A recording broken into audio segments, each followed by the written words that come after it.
2, bali 2.5 no. Ayan si Kuya.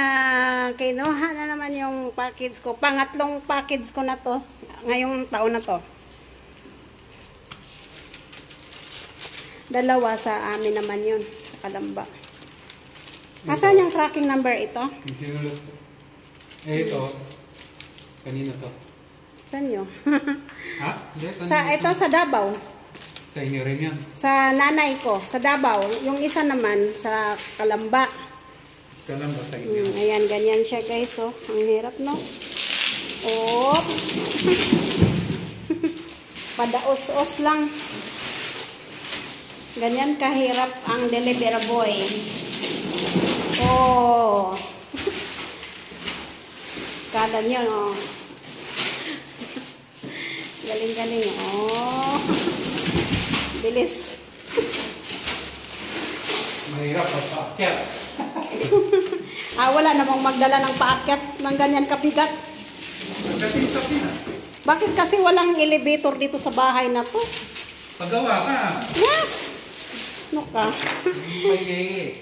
Si Yeye nga, hirap na umakyat dito eh. 102 years old na yun. Pero lakwatsa pa rin siya. Takas pa. Ayan na guys, ang aking package. Salamat. Sana makarating ka ng maayos. Diretso natin. Ihatid natin si Kuya. Ayan po yung LBC na truck. Alam na ni Kuya dito, oh. Alam na ni Kuya dito ang bahay. Ayan yung bahay na ng alaga. Ayun guys, on. Doon naman papunta ay grocery. Yan, sa unahan grocery na yan. O, diba ang tahimik, no? So, ayan guys, nilagyan na ng tape na ganyan. Oo nga, eh, no? Hayaan mo na. Next time, hindi na. Taipei, Taiwan. Ayan, ang dami sila.